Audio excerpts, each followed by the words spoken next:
জাহেল আলভি, এই শয়তান বেটাটার জন্য ভিডিও না করে পারলাম না। আসলে সব কথা তো স্ট্যাটাসে লেখা যায় না। সে অ্যাক্টিং করে ভিডিওতে কি বলতেছে, লাইভ করছে নাকি শুনছি, সে কি বলছে যে বাইরের লোক ট্রিগার করছে দেখে আমার সংসারে অশান্তি হয়েছে, আমার বউটা সুইসাইড করছে। ভালো করে ট্রিগার করতে পারলে আপনার ডিভোর্স হয়ে যেত, অ্যাটলিস্ট মহিলাটা বাঁচতো আর আপনার বাচ্চাটা মাহারা হতো না। কেন ভুলে গেছেন? আমার হাজব্যান্ডের ডিরেকশনে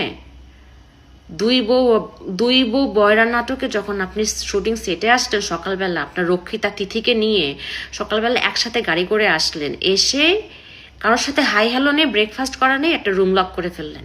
রুম লক করে আপনার রুমের সামনে প্রোডাকশন বয় খাবার নিয়ে দাঁড়ায় থাকলো, আপনার রুম খুললেন না কেন ভাইয়া? কি করতেছিলেন? খুব ইম্পর্টেন্ট মিটিং হচ্ছিল তাই না, যেন রুম খোলা যায় নাই তাই না? এটা তো এটা, তার মধ্যে আবার সারাটা দিন আপনারা শুটিংয়ের ফাঁকে ফাঁকে ফ্রেশ হতে চাইতেন না, রুম লক করে অ্যাক্টিং করেন। অ্যাক্টিং হয় না আপনার ভাই, অ্যাক্টিং হয় না। সামনে স্ক্রিপ্ট নিয়ে বসছেন, আবার মাঝে মধ্যে মানে কান্না কান্না ভাব, চোখ টিপে টিপে পানি বের করতে চাচ্ছেন, আবার বলতেছেন পাথর হয়ে গেছি। অ্যাক্টিং হচ্ছে না, অ্যাক্টিং আপনার। এগুলো কথা আপনার শুধু এটা না, আরও অনেক কুকর্মের কথা আপনার বউকে যখন বলছিলাম, আপনার বউকে আপনি আর মিশতে দেন নাই আমাদের সাথে। আর আমরা যেটা গিয়ে বলতে যাই নাই, আপনার বউ কাঁদতে কাঁদতে আমাদের বাসায় আসছিল। ভুলে গেছেন এগুলা? ভুলে গেছেন? এরকম অনেক কুকর্মের কথা অনেকেই জানে, আপনার অনেক কুকর্মের কথা অনেকেই জানে, কিন্তু এতদিন মুখ খোলে নাই, বলে নাই, কারণ ওরা চাইছে আপনার সংসারটা বাঁচুক, আপনার ডিভোর্স না হোক, কেউ সুইসাইড না করুক। কিন্তু এখন তো আর পানি হাতের ভিতরে নেই, তাই না ভাইয়া? সব দোষ মানুষের, আর আপনি আর আপনার রক্ষিতা তিথি ফেরেশতা, দুধে ধোয়া তুলসী পাতা, তাই না? পেয়াত্তুপ লম্পট কোথাকার। আমি দেখছি, বাট আমি হচ্ছে গিয়া প্রমাণ দিতে পারবো না। আমার চোখে আমি অনেক কিছু দেখছি, অনেক কিছু দেখছি।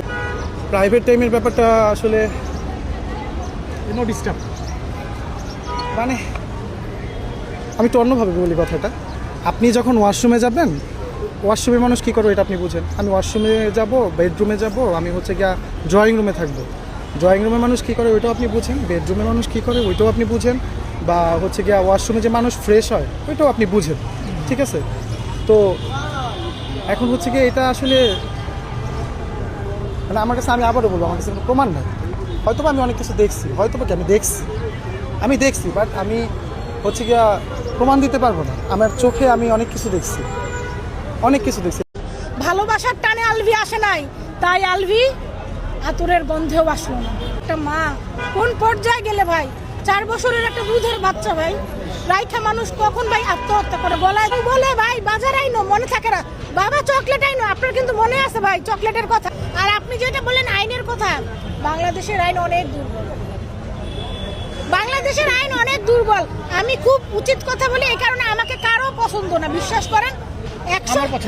100 মানুষের মধ্যে 99.99% মানুষ আমাকে পছন্দ করে না, 0.1% মানুষ আমাকে পছন্দ করে। তাও তারা ভয়ে থাকে যে নয়নকে সাপোর্ট করলে যদি ভবিষ্যতে বিপদে পড়ে। কিন্তু নয়ন হচ্ছে গিয়ে পরিণতি চিন্তা করে কখনো প্রতিবাদ করে নাই, যেটা সত্যি সেটা আমি বলবো। আজকে আলভি আর তিথির অত্যাচারে 4 বছরের সন্তান রাইখা ইকরা কখন আত্মহত্যা করছে? আমার সন্তান, আমি আমার জন্য বাঁচতে চাই না, আমি আমার সন্তানের জন্য বাঁচতে চাই। আপনারা যারা বিবাহিত, আপনাদের বাচ্চা আছে না ভাই? বাচ্চার প্রতি কেমন টান লাগে? বউ বলে ভাই বাজার আইনো, মনে থাকে না বাবা চকলেট আইনো। আপনার কিন্তু মনে আছে ভাই চকলেটের কথা? কিনা আগেই কিন্তু পকেটে রাখছেন আপনারা বাচ্চার জন্য, রাখেন নাই ভাই? তাহলে ভাই একটা মা কোন পর্যায়ে গেলে ভাই? 4 বছরের একটা দুধের বাচ্চা ভাই রাইখা মানুষ কখন ভাই আত্মহত্যা করে, গলায় দড়ি দেয়? ভালোবাসা কোন পর্যায়ে গেলে ভাই? ভালোবাসার টানে আলভি আসে নাই, তাই আলভি আতরের গন্ধেও আসলো না।